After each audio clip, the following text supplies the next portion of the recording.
నేను బుద్ధుడిని. నా జాతక్కథలు కేవలం కథలు కావు, అవి జీవితం నేర్పే మార్గాలు. ప్రతి కథలో కరుణ, ప్రతి సంఘటనలో నైతికత ఉన్నాయి. నమస్కారం. ఈరోజు మనం ఒక అద్భుతమైన ప్రాచీన కథను విశ్లేషిద్దాం. సామర్థ్యం కంటే అహంకారానికి ఎక్కువ ప్రాధాన్యత ఇస్తే ఎలాంటి మూల్యం చెల్లించుకోవాలో ఈ కథ మనకు చాలా ఆసక్తికరంగా వివరిస్తుంది. ఈ కథలోని లోతైన అర్థాన్ని ఇప్పుడు వివరంగా తెలుసుకుందాం. మొదటగా ఒక్కసారి ఆలోచించండి. అర్హత లేని ఒక వ్యక్తి అసలు ఏమాత్రం చేతకాని పనిని నేనే చేస్తానని పట్టుబడితే ఏమవుతుంది? ఇది కేవలం పుస్తకాల్లోని ఒక పాత కథ మాత్రమే కాదు సుమా, మన చుట్టూ మనం నిత్యం చూసే ఒక సార్వత్రిక సమస్య. సరిగ్గా ఇలాగే జేతవనంలో లాళుదాయి అనే ఒక బౌద్ధ భిక్షువు ఉండేవాడు.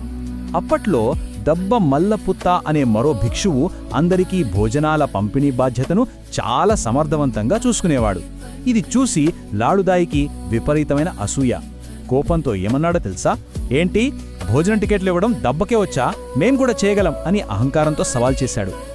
సరే, ఇక లాళుదాయికి ఆ బాధ్యత అప్పగించిన తర్వాత భోజనశాలలో జరిగిన ఆ పెద్ద గందరగోళం ఎలా ఉందో చూద్దాం. ఇక్కడ పాత పద్ధతికి లాళుదాయి తెచ్చిన కొత్త పద్ధతికి ఉన్న తేడాను మనం గమనించాలి. పాత పద్ధతి చాలా లాజికల్గా ఉండేది.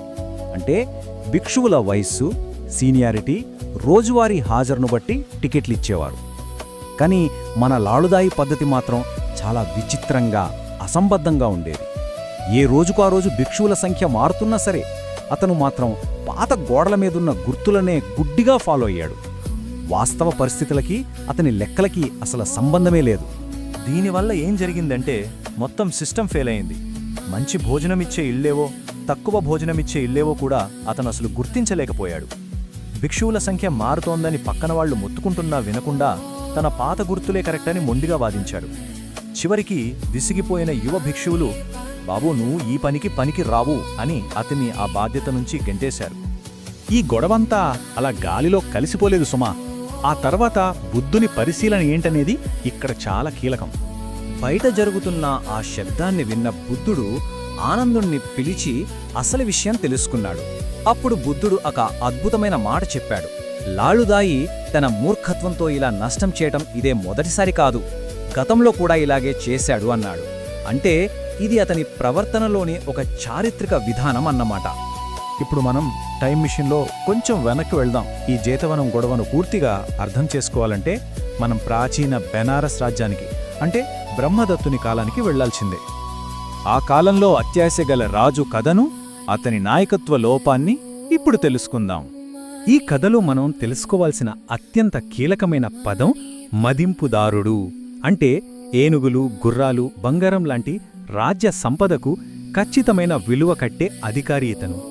అప్పట్లో ఈ పదవిలో ఎంతో వివేకవంతుడైన బోధిసత్వుడు ఉండేవాడు. ఆయన ప్రతిదానికి చాలా నిజాయితీగా విలువ కట్టేవాడు.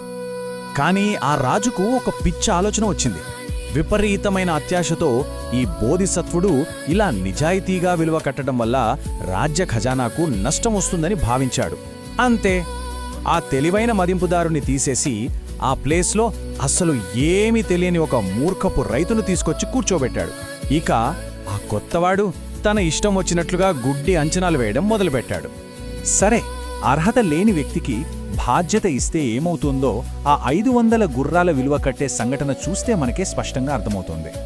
ఒకరోజు నార్త్ కంట్రీ నుంచి ఒక పెద్ద వ్యాపారి బెనారస్కు వచ్చాడు. అతని దగ్గర ఏకంగా 500 అత్యుత్తమ జాతి గుర్రాలు ఉన్నాయి. వాటి విలువ చాలా ఎక్కువే ఉంటుంది, అవునా? రాజు వెంటనే ఆ కొత్త మదింపుదారుణ్ణి పిలిచి ఆ అద్భుతమైన గుర్రాలకు విలువ కట్టమన్నాడు.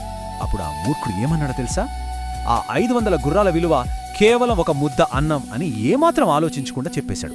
అది విన్న ఆ వ్యాపారికి అక్షరాల మైండ్ బ్లాక్ అయింది.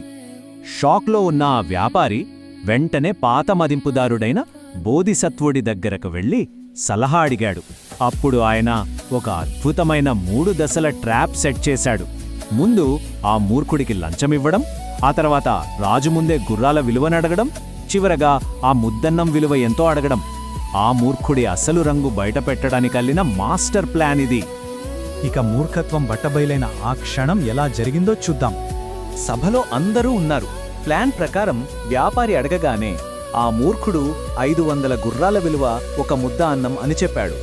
వెంటనే వ్యాపారి, సరే ఆ ముద్ద అన్నం విలువెంతో చెబుతావా అని అడిగాడు. దానికి ఆ మూర్ఖుడు ఏమాత్రం తడుముకోకుండా చాలా గర్వంగా దాని విలువ మొత్తం మన బెనారస్ నగరమంతా అని చెప్పాడు. ఎంత అసంబద్ధంగా ఉందో చూడండి. ఆ మాట వినగానే సభలో ఉన్నవారంతా పగలబడి నవ్వారు. ఏంటి, మన గొప్ప నగరం విలువ కేవలం ఒక ముద్దన్నమా అని పౌరులు ఎగతాళి చేయడం మొదలుపెట్టారు. ఈ దెబ్బతో రాజుకు తల తీసేసినట్లయింది. తన అత్యాశ వల్ల ఎంతటి అనర్థం జరిగిందో అర్థమై సిగ్గుపడి వెంటనే ఆ మూర్ఖుణ్ణి తీసేసి మళ్లీ బోధిసత్వుడికే ఆ బాధ్యతలు అప్పగించాడు. ఈ కథలోని అంతరార్థాన్ని వివరిస్తూ బుద్ధుడు గతాన్ని, వర్తమానాన్ని అద్భుతంగా లింక్ చేశాడు. ఆనాటి ఆ మూర్ఖపు మదింపుదారుడే ఇప్పుడు ఈ లాలుదాయి అని, ఆనాటి తెలివైన బోధిసత్వుడే తానని వెల్లడించాడు. అంటే మూర్ఖత్వం అనేది కాలాలు మారినా మారని ఒక సహజ లక్షణమని దీని అర్థం. చివరగా ఈ విశ్లేషణ మనకొక ఆలోచింపజేసే ప్రశ్నను మిగులుస్తుంది.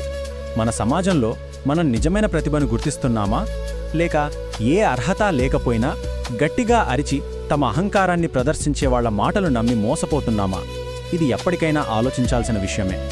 మరో ఆసక్తికరమైన విశ్లేషణ. Veldi is pure, healthy inguva, perfect for any dish. Yes, and it adds incredible flavor. Veldi is healthy and delicious.